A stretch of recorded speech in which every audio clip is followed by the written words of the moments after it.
راحت کے ساتھ تجارت کو اللہ کا فضل قرار دیا گیا۔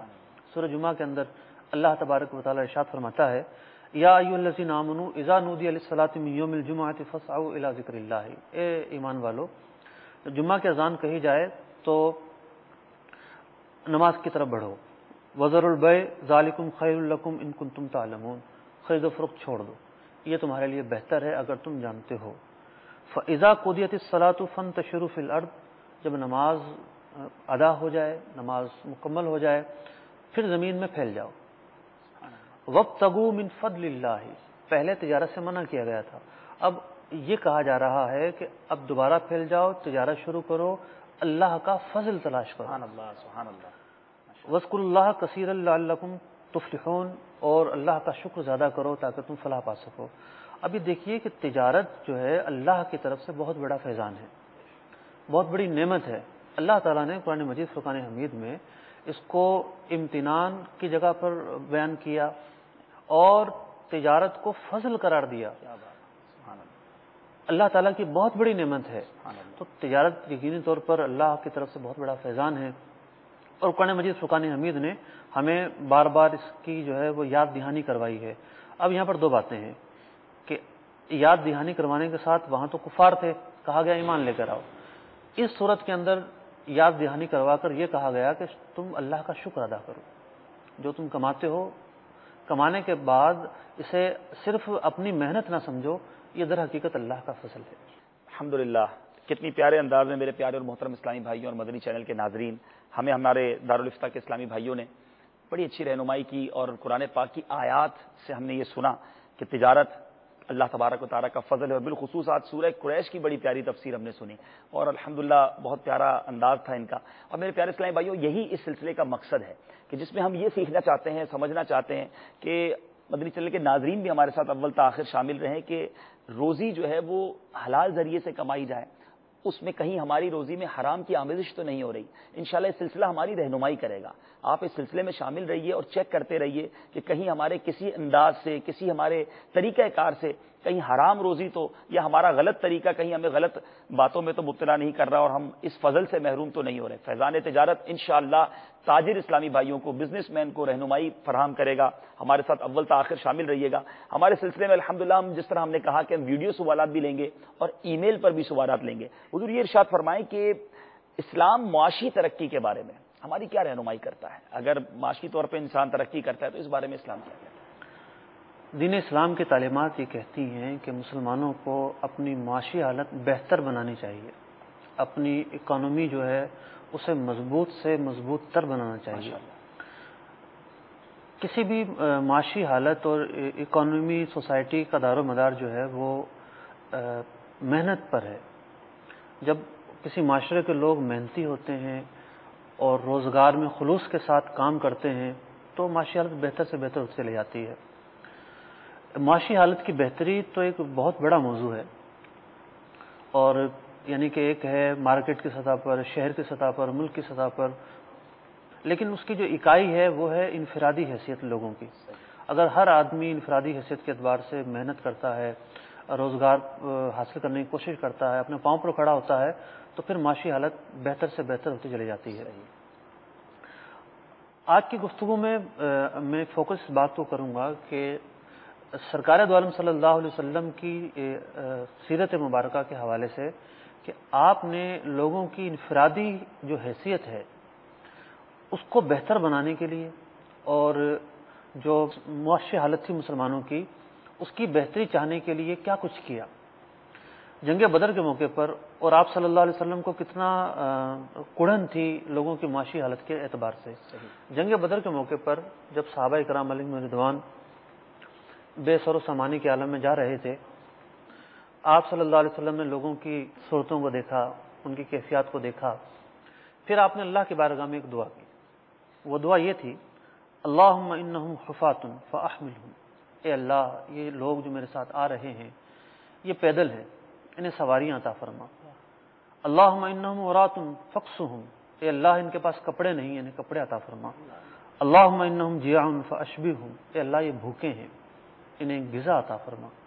یعنی جب آپ صلی اللہ علیہ وسلم لوگوں کی معاشی حالت کو کمزور دیکھتے تو اس کی بہتری کی خواہش کرتے، اور اسی بنیاد پر آپ صلی اللہ علیہ وسلم نے اللہ عز و جل کی بارگاہ میں دعا فرمائی۔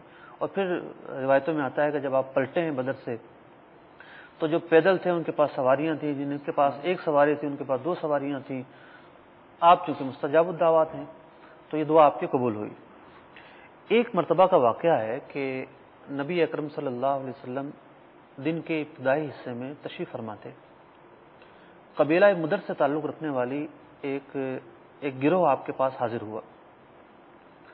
مسلم شریف کی حدیث ہے، حدیث میں آتا ہے کہ ان کے پاؤں میں جوتیاں نہیں تھیں اور جسم پر کپڑے نہیں تھے، یعنی ایک چادر پہنی ہوئی ہوگی، سر چھپا ہوا ہوگا، دوسری چادر نہیں تھی جسم چھپانے کے لیے۔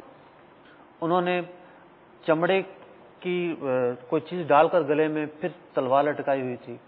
سرکار دو عالم صلی اللہ علیہ وسلم نے جب ان کو دیکھا فَتَمَعَّرَ وَجْهُ رسول اللہ صلی اللہ علیہ وسلم، تو افسردگی کے آثار آپ صلی اللہ علیہ وسلم کے چہرے پر ظاہر ہوئے، تعصف کے آثار ظاہر ہوئے۔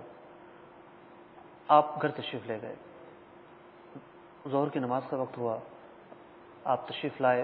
حضرت بلال رضی اللہ تعالیٰ عنہ کو حکم دیا کہ اذان کہی جائے، اذان ہوئی، اقامت ہوئی، نماز کہی گئی۔ اس کے بعد آپ صلی اللہ علیہ وسلم خطبے کے لیے کھڑے ہوئے، مسلمان جمع تھے، نماز کا وقت تھا، خطبہ دیا اور قرآن پاک کی یہ آیت پڑھی، یا ایھا الذین آمنوا اتقوا ربکم الذی خلقکم من نفس واحدہ، کہ اے لوگو اللہ سے ڈرو، تم سب ایک ہی یعنی کہ حضرت آدم علیہ السلام کی اولاد ہو۔ تو اس کے بعد ایک اور آیت پڑھی، واتقوا اللہ ولتنظر نفس ما قدمت لغد، اللہ سے ڈرو اور یہ دیکھو کہ تم نے آگے کے لیے کیا بھیج رکھا ہے، یعنی آپ نے صدقات کی ترغیب دلائی، صدقات اور چندے کی ترغیب دلائی، تو لوگوں نے جو ہے وہ مال و اسباب لانا شروع کر دیے۔ کوئی درہم دینار لے کر آ رہا ہے، کوئی گندم لے کر آ رہا ہے، کوئی کھجور لے کر آ رہا ہے۔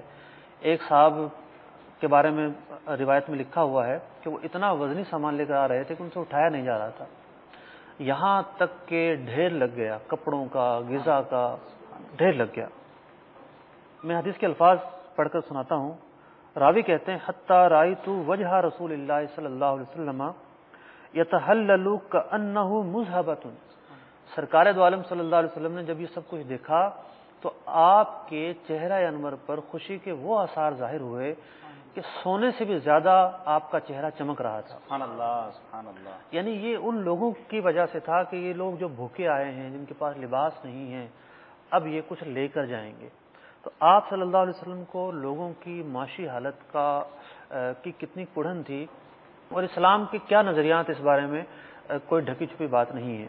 نہ صرف یہ کہ آپ صلی اللہ علیہ وسلم لوگوں کی مختلف انداز میں مدد فرماتے، مدد کرواتے، بلکہ انہیں انفرادی طور پر انفرادی تربیت کے ذریعے اپنے پاؤں پر کھڑا کرتے۔ ایک صحابی حاضر ہوئے، عرض کی یا رسول اللہ صلی اللہ علیہ وسلم میرے گھر والے فاقے میں ہیں۔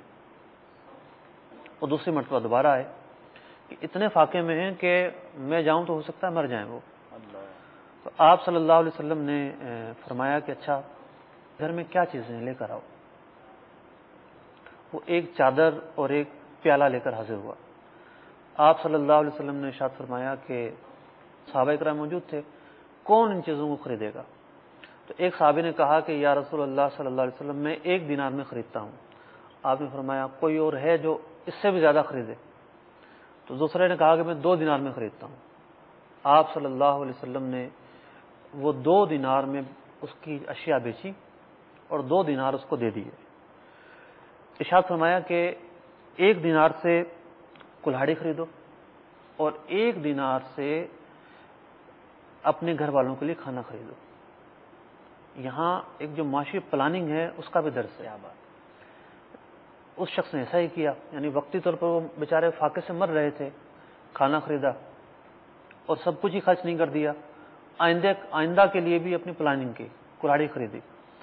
پھر وہ واپس آیا، آپ صلی اللہ علیہ وسلم نے ارشاد فرمایا کہ جنگل کی طرف نکل جاؤ، 15 دن سے پہلے واپس نہیں آنا، لکڑیاں، گھاس پھوس یہ کاٹو، بیچو اور گزارا کرو۔ 15 دن کے بعد وہ واپس آیا تو 10 درہم کما چکا تھا۔ سبحان اللہ، سبحان اللہ۔ آپ صلی اللہ علیہ وسلم نے فرمایا کہ 5 درہم کے کھانا لے لو